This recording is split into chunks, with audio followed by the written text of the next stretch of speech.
출애굽기 11장 1절부터 10절까지의 말씀을 본문으로 해서요. 밤중에 내가 애굽 가운데로 들어가리니, 밤중에 내가 애굽 가운데로 들어가리니 라는 제목으로 말씀을 나누도록 하겠습니다. 9번째 재앙이 있었었고 이제 마지막 한 가지 재앙이 남아 있습니다. 곧 애굽의 모든 장자를 치시는 재앙이에요. 1절 말씀을 같이 읽겠습니다. 시작. 여호와께서 모세에게 이르시기를 내가 이제 한 가지 재앙을 바로와 애굽에 내린 후에야 그가 너희를 여기서 내보내리라. 그가 너희를 내보낼 때에는 여기서 반드시 다 쫓아내리니. 한 가지 재앙, 마지막 재앙을 말합니다. 최후 심판이었었던 거예요. 지금까지 9번의 재앙들은 사실 이 마지막 재앙의 경고였었고요. 최후 심판을 피하라는 회개의 기회들이었었던 거죠. 그러나 바로가 끝까지 회개하지 않죠. 끝까지 하나님의 경고를 무시합니다. 결국 마지막 재앙, 최후 심판을 당하게 됩니다.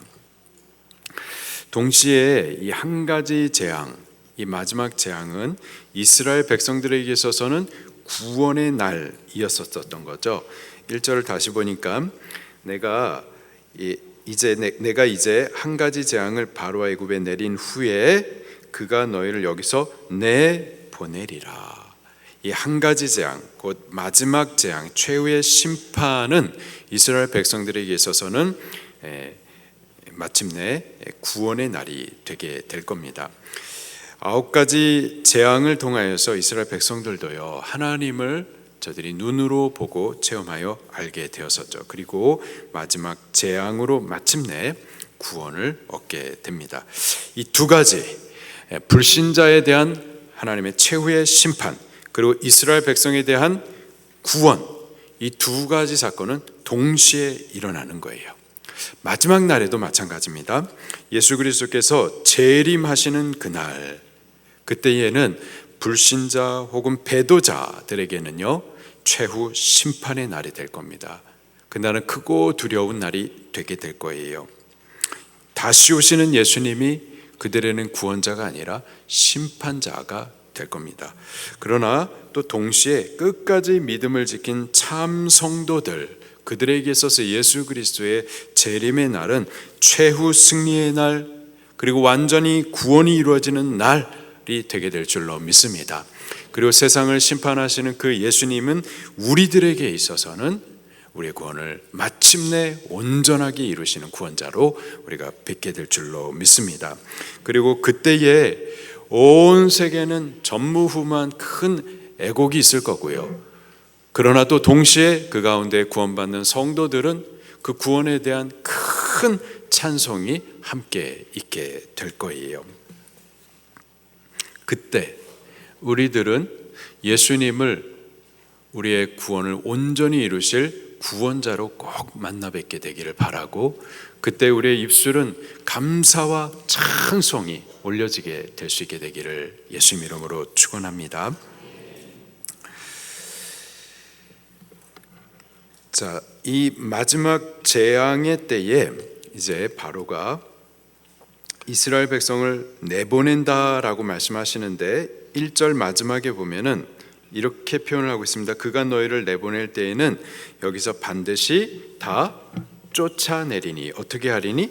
쫓아내리니. 여기서 쫓아내다라는 말은 그들을 막 함부로 대하면서 쫓아낸다, 문자 그대로라는 의미라기보다는요, 이제 이 마지막 최후의 재앙, 최후의 심판으로 인하여서 바로가 심히 두려워하며 더 이상 이스라엘 백성들을 붙잡아 두지 못하고 황급히 쫓아내듯 그들을 보내게 될 것이다 라는 의미인 겁니다. 황급히라는 단어가 강조되는 거예요. 황급히 쫓아내듯 그렇게 그들을 더 이상 붙잡지 못하고 얼른 가게 하게 될 것이다 라는 의미인 거죠. 이스라엘 백성들의 출애굽은 절대 패배자처럼 쫓겨나는 구원이 아니고요, 오히려 전쟁에서 승리한 승리자처럼 전리품들을 취하여서 아주 떳떳하게 출애굽하게 될 겁니다. 그 증거가 2절과 3절에 기록을 해주고 있어요. 2절 3절 시작. 백성에게 말하여 사람들에게 각기 이웃들에게 은금 패물을 구하게 하라 하시더니 여호와께서 그 백성으로 애굽 사람의 은혜를 받게 하셨고 또 그 사람 모세는 애굽 땅에 있는 바로의 신하와 백성의 눈에 아주 위대하게 보였더라. 아멘. 이스라엘 백성들이 출애굽할 때 그냥 나오지 않고요, 애굽 사람들에게 은금 패물을 얻어서 나오게 하십니다.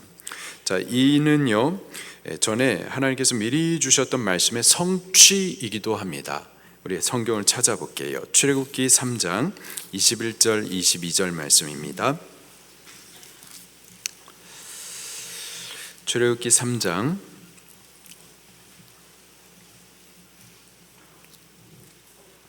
20절 말씀부터 같이 볼게요. 출애굽기 3장 20절, 21절, 22절 시작. 내가 내 손을 들어 애굽 중에 여러 가지 이적으로 그 나라를 친 후에야 그가 너희를 보내리라.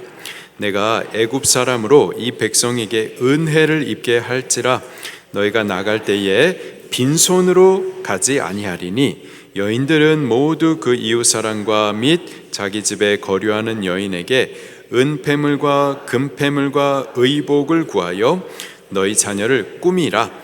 너희는 애굽 사람들의 물품을 취하리라. 아멘. 이렇게 미리 하나님께서 말씀을 해주셨고 과연 그 말씀의 성취가 이루어지는 것을 증거해 주십니다. 그리고 이 말씀은 또 동시에 이전에 아브라함에게도 약속하셨던 말씀의 성취이기도 합니다. 창세기 말씀을 찾아볼게요. 창세기 15장 창세기 15장 14절 말씀.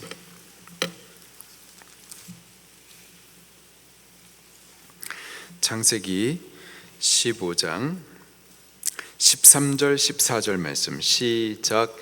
여호와께서 아브라함에게 이르시되 너는 반드시 알라.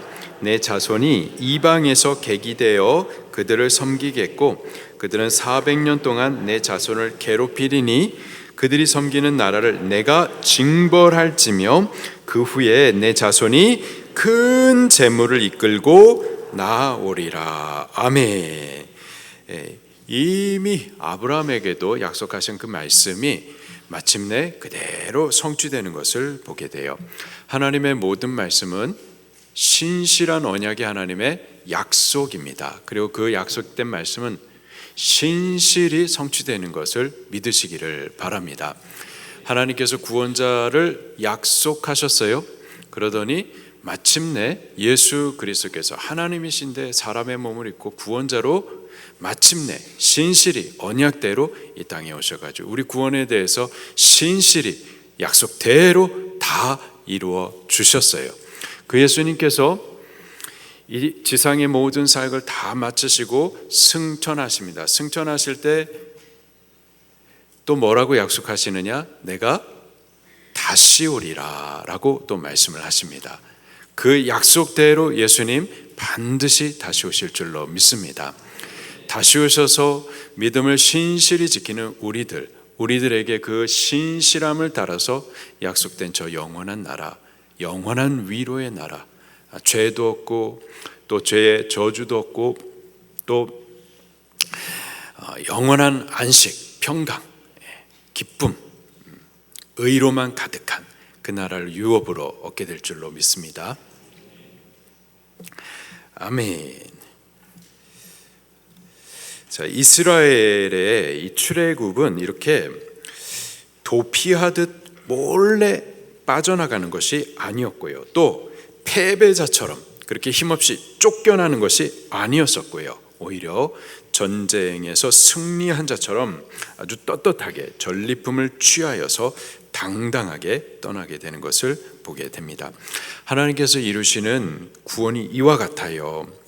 믿음을 지키고 또 하나님을 섬기는 동안 세상에서는 약한 자, 없는 자, 무명한 자, 비천한 자 취급을 혹 받을 수도 있습니다. 그러나 주님께서 다시 오시는 날 우리의 구원을 완전히 이루시는 그때에는 조용히 도피하듯 천국 가는 것이 아니고요, 혹은 쫓겨나듯 천국에 이르는 것이 아니라 최후 전쟁의 최후 승리와 함께 또 천군 천사들의 큰 나팔소리, 큰 승리와 영광의 나팔소리와 함께 영광스럽고 당당하게 천국에 이르게 될 줄로 믿습니다.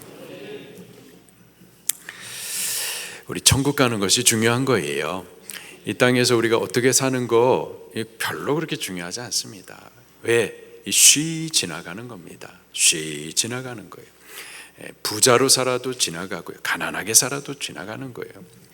건강하게 살아도요, 우리가 여기서 영원히 건강해서 사는 것이 아니고요, 또 아프게 살아도 그 아픔과 고통도 다 지나가는 거고, 정말 중요한 것은 이 땅의 삶을 마친 이후에 우리 영광스럽게 또 아주 당당하게 천국에 이르게 되는 것, 이게 정말 중요한 거예요.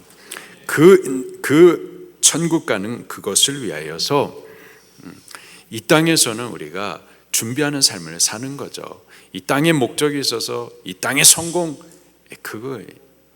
성공해서 뭐 하게요? 성공하고서 죽는 거예요. 결국은 우리의 사는 목적은 이 땅에 있지 않고요, 천국에 있습니다. 그때에 영광스럽고 당당하게 하나님 나라에 이르게 되는 거죠. 자, 그리고 하나님께서요, 이스라엘 백성들을 출애굽할 때 그냥 보내신 것이 아니고요, 출애굽 구원하는 그들, 이제 곧 광야 생활을 시작하는 이스라엘 그들을 그냥 벌거벗겨가지고 아무것도 없이 그냥 내보내신 것이 아니고 저들에게 좋은 것들을 공급하시고 아름다운 옷을 입히시는 등 저들에게 모든 것을 넉넉히 주셔서, 그래서 얼마든지 이 광야 생활 할 수 있도록 그렇게 보내시는 것을 보게 됩니다. 특별히 우리 자녀들에 대한 말씀도 있는데요, 우리 자녀들에 대해서도 아름답게 치장시켜 가지고 보내실 것을 말씀하십니다. 우리 다시 한번 찾아볼게요. 출애굽기 3장 22절 말씀입니다. 출애굽기 3장 22절 시작. 여인들은 모두 그 이웃 사람과 및 자기 집에 거류하는 여인에게 은폐물과 금폐물과 의복을 구하여 너희 자녀를 꾸미라. 너희는 애굽 사람들의 물품을 취하리라. 아멘. 너희 자녀를 꾸미라. 너희는 애굽 사람의 물품을 취하리라. 애굽은 세상을 상징합니다. 근데 세상의 것들로 취하여서 꾸미라. 우리가 이 땅에 신앙생활하는 동안에 기도원 올라가지고 동굴에 들어가가지고 세상을 전혀 등지고 신앙생활하는 것이 아니고요, 세상의 소금으로서 빛으로서 신앙생활을 하는 겁니다. 그리고 세상 가운데에서 신앙하는 동안에 하나님께서 우리의 필요들을 공급하세요. 또 세상의 아름다운 옷들로 입히실 줄도 믿으시기를 바랍니다. 또 우리 자녀들도 믿음으로 잘 길러지는 것뿐만 아니라 하나님께서 세상의 학문과 지식으로도 옷 입혀 주시어서 세상 가운데서 빛을 발할 수 있도록 그렇게 하나님께서 양육도 해 주실 것도 믿으시기를 바랍니다. 예수님 믿는 우리들은, 천국 갈 우리들은 세상에서 가난하게만 살아야 되고 세상의 지식은 안 배워도 되는 거고, 그게 아니고요. 그게 아니고 이 땅에서 신앙하는 동안에 빛이 되도록, 소금이 되도록 먼저는 믿음 위에, 그리고 세상의 지식과 학문 위에 지위와 명예를 옷 입혀 주셔서 그래서 더 빛을 발할 수 있도록 그렇게도 하나님께서 하시는 것을 믿으시기를 바랍니다. 이스라엘 백성들뿐만이 아니고요, 모세에 대해서도요, 애굽 사람들 가운데에 아주 높은 자처럼, 위대한 자처럼 보이도록 하나님께서 하셨어요. 3절 말씀을 다시 한번 읽겠습니다. 시작. 여호와께서 그 백성에게 애굽 사람의 은혜를 받게 하셨고 또 그 사람 모세는 애굽 땅에 있는 바로의 신하와 백성의 눈에 아주 위대하게 보였더라. 아멘. 모세도 아주 위대하게 보였었는데요. 이것도 이전에 하나님께서 모세에게 미리 약속해 주셨던 약속의 말씀의 성취인 거죠.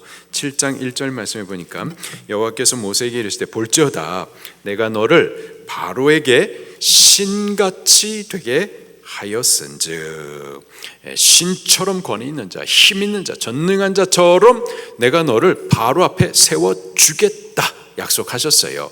바로가 누군데요?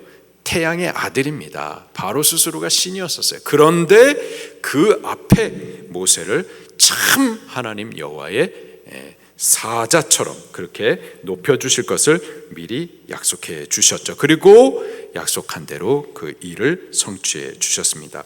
자, 그런데 여기서 성경이 강조해 주시는 바는 모세 그 개인이 애굽 사람들 가운데서 위대한 인물로 높여졌다 이 사실보다도 모세가 그 전에는 미디안 광야의 목자였었죠.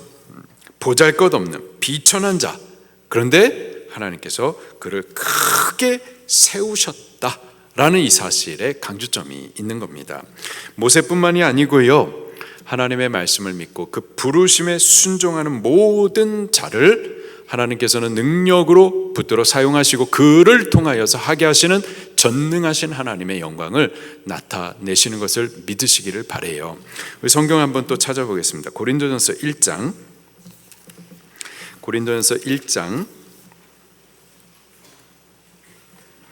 27절 말씀, 26절 말씀부터 9절까지. 고린도전서 1장 26절부터 29절까지 같이 봉독합니다. 시작.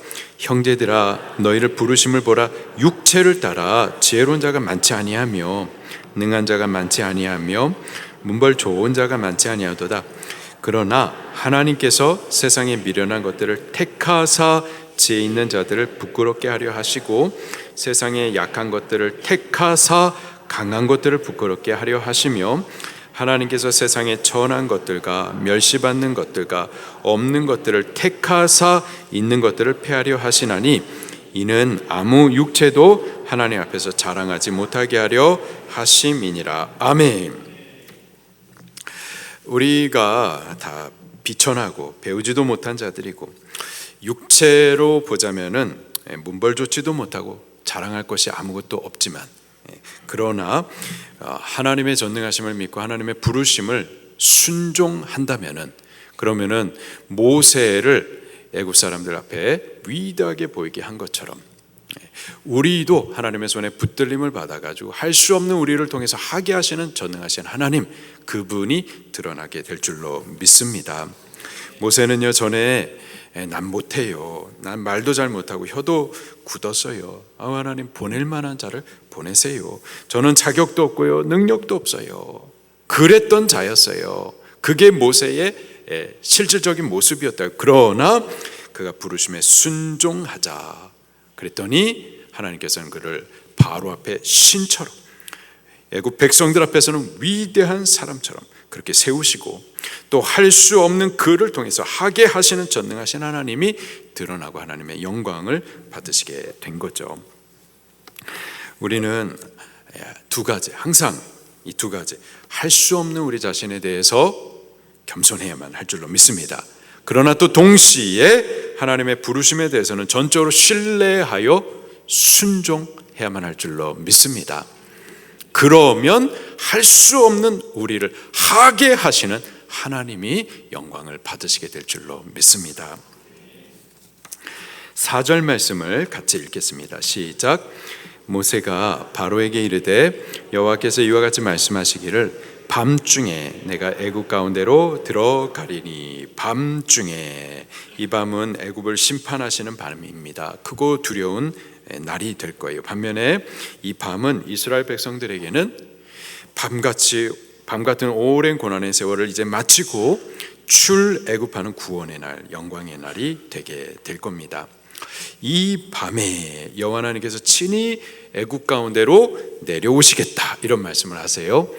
9번째까지의 재앙과 달리 10번째 재앙의 특징인데요, 9번째까지의 재앙은 하나님께서 모세와 아론을 통하여서 일들을 시행하셨는데요. 그러나 이 마지막 재앙, 10번째 재앙은 하나님께서 친히 애굽 가운데로 내려오셔서 심판하십니다.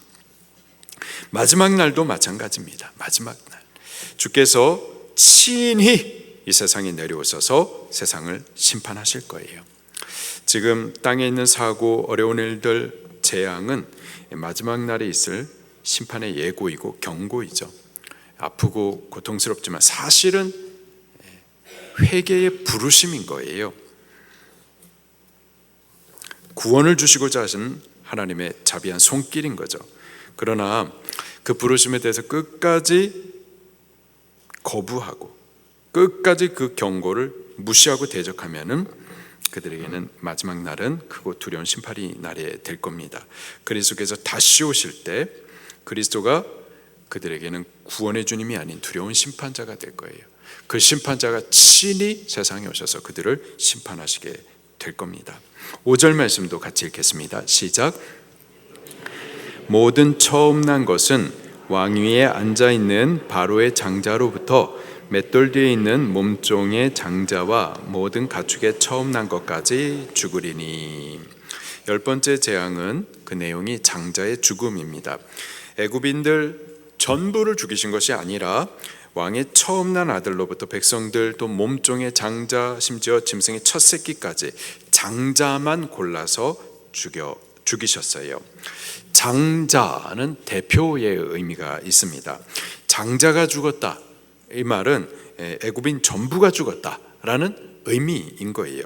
장자만 골라 죽이셨다. 그 하나님은요, 전부를 죽이실 수도 있었던 거죠. 전부를 죽이셨다라는 의미로 장자만 골라 죽이신 겁니다. 전쟁에서요, 두 장군이 싸움을 합니다. 한 명이 이기고 다른 한 명은 패했어요. 승리한 장군이 왕에게 와가지고 이제 이 전쟁에 대하여서 보고를 하는데, 왕이시여, 왕의 군대가 완전한 승리를 이루었고 적군은요 전멸되었습니다. 전멸되었다, 이렇게 보고를 하는데요. 그러나 전멸시키지는 않고요, 실제로는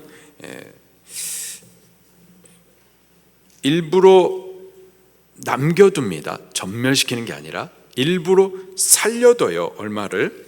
왜 살려두느냐? 가서 이 패배한 소식을 너희 나라에 가서 전하라 라는 의미가 있는 거죠. 그들이 싸웠던 군대가 얼마나 용맹한 전사들인지 그들과 다시 대적하면은 이렇게 망한다 라는 소식을 너희들 가가지고 전해라 라는 목적으로 전멸시키는 가운데 얼마를 남겨두는 겁니다.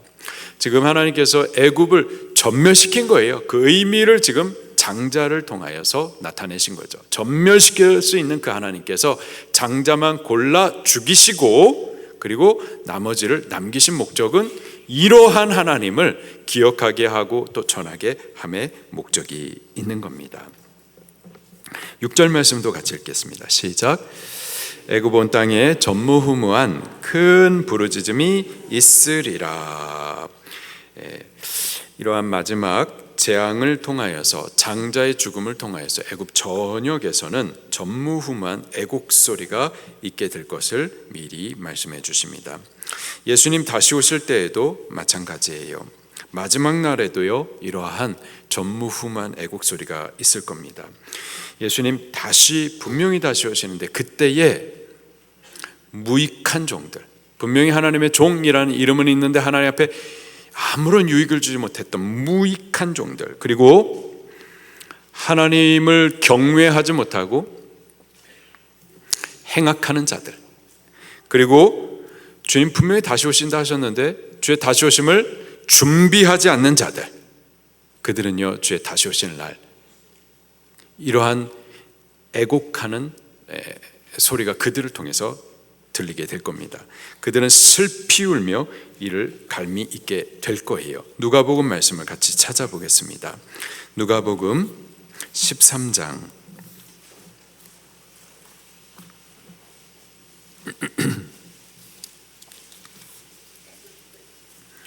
누가복음 13장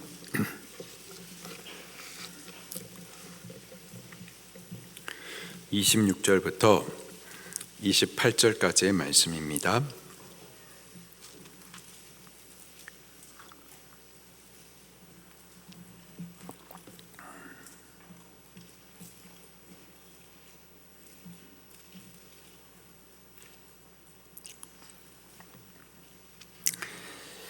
누가복음 13장 26절부터 28절까지 말씀을 같이 봉독하겠습니다. 시작.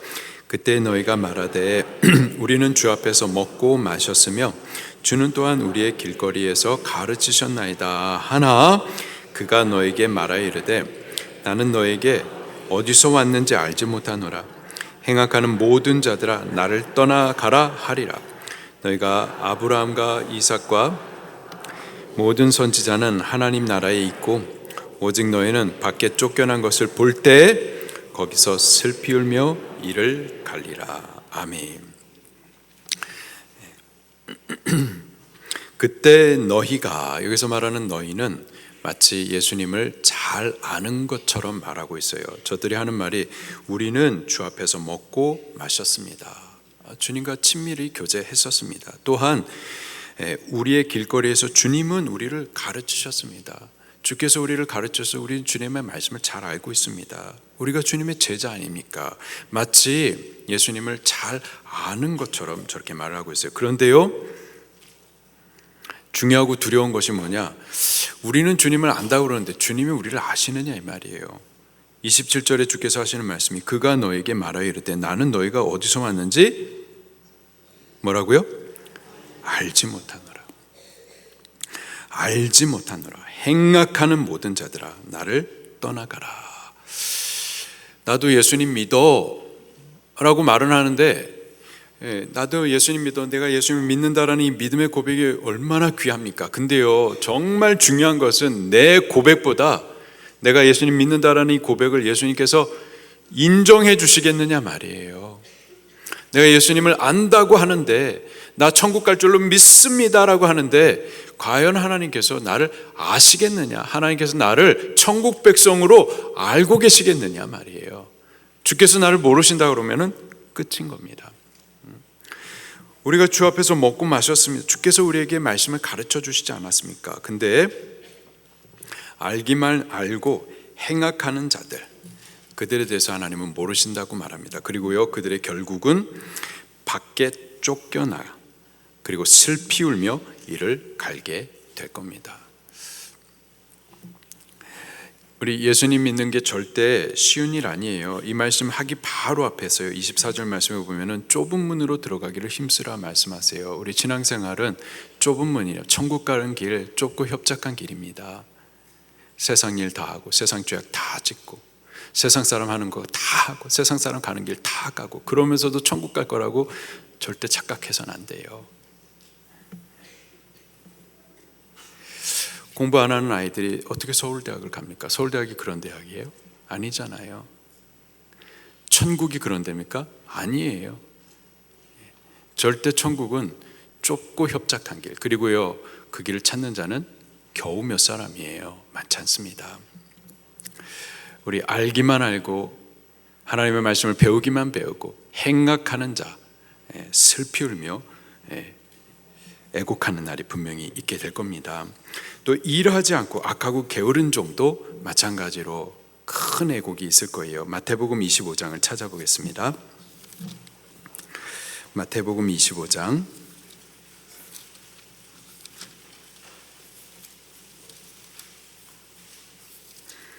마태복음 25장 24절부터 30절까지의 말씀을 또 같이 보겠습니다. 시작. 한 달란트 받았던 자는 와서 이르되 주인이여 당신은 굳은 사람이라 심지 않는 데서 거두고 해치지 않는 데서 모으는 줄을 내가 알았으므로 두려워하여 나가서 당신의 달란트를 땅에 감추어 두었었나이다.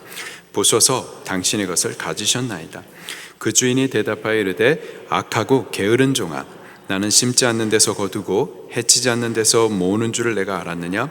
그러면 내가 마땅히 내 돈을 취리하는 자들에게나 맡겼다가 내가 돌아와서 내 원금과 이자를 받게 하였을 것이니라 하고 그에게 그 한 달란트를 빼앗아 10달란트 가진 자에게 주라. 무릇 있는 자는 받아 풍족하게 되고 없는 자는 그 있는 것까지 빼앗기리라. 이 무익한 종을 바깥 어두운 데로 내쫓으라. 거기서 슬피 울며 이를 갈리라 하니라. 이 무익한 종, 하나님께서 탤런트를 주셨는데, 재능을 주셨는데, 일할 수 있도록 사명도 맡기시고 직분도 주셨는데, 주를 위하여서 아무런 유익을 남기지 못하는 자, 일하지 않는 자, 무익한 자, 주님 다시 오시는 날에는요, 어두운 데로 쫓겨나가서 거기서 슬피우며 이를 갈미 있을 겁니다. 애굽에 있었던 그 애곡이 그 일을 통해서도 일어나게 될 거예요. 우리 사는 날이 많지 않습니다. 주를 위해서 일할 수 있는 날이 많지 않습니다. 뭘 주를 위해서 일할 수 있겠습니까? 그런 말 해서는 안 돼요. 우리가 살아있는 것, 하나님께 일할 수 있도록 하나님께서 사명을 맡기신 증거예요.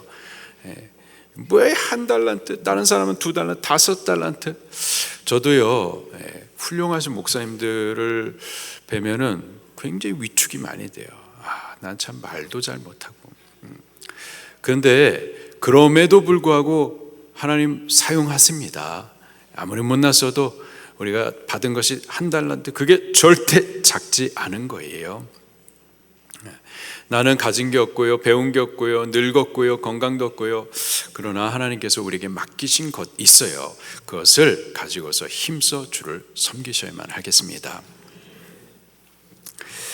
그리고 주님의 날 반드시 있는데 그 날을 준비하지 않는 자, 미련한 성도, 그들도 주님 다시 오실 때에 큰 애곡이 있을 겁니다. 마태복음 25장 1절 말씀부터 또 12절까지 같이 또 봉독할게요. 25장 1절부터 12절 시작.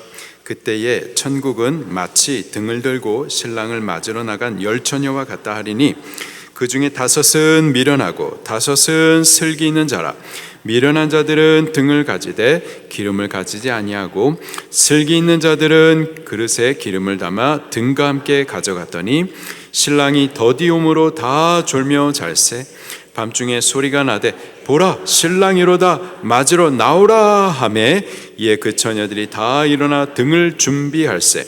미련한 자들이 슬기 있는 자들에게 이르되 우리 등불이 꺼져가니 너희 기름을 좀 나눠달라 하거늘 슬기 있는 자들이 대답하여 이르되 우리와 너희가 쓰기에 다 부족할까 하노니 차라리 파는 자들에게 가서 너희 쓸 것을 사라 하니 그들이 사러 간 사이에 신랑이 오므로 준비하였던 자들은 함께 혼인잔치에 들어가고 문은 닫힌지라. 그 후에 남은 처녀들이 와서 이르되 주여 주여 우리에게 열어주소서. 대답하되 이르되 진실로 너희에게 이르노니 내가 너희를 알지 못하노라 하였느니라. 예수님 다시 오시는 날 분명히 다시 오시는데 깨어서 준비하지 못하면은 주님을 맞이하지 못하고 혼인잔치의 문은 닫히게 되는 거죠. 그 이후에 남아있던 자들이 주여 주여 우리에게 열어주소서 아무리 애곡하더라도 그때는 끝난 거예요. 주님의 다시 오실 날을 미리 준비하지 않으면 슬피 울며 이를 갈미 있는 이런 애곡의 애곡 소리가 있게 될 겁니다. 우리는 하나님 경외하셔야 됩니다. 하나님 경외하시고 내가 하나님을 아는 것처럼 하나님 나를 아시도록 우리 말씀 순종하는 자들이 꼭 되어야만 할 줄로 믿습니다. 그리고 우리에게 맡기신 탤런트들이 분명히 있어요. 그것을 땅에 묻히지 말고 우리 부지런히 주를 위해서 유익한 복음의 일들을 남길 수 있기를 바랍니다.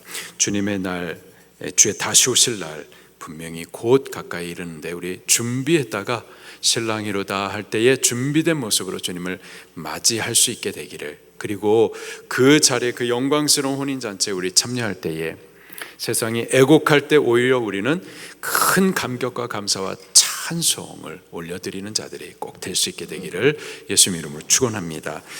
우리 같이 찬송할게요.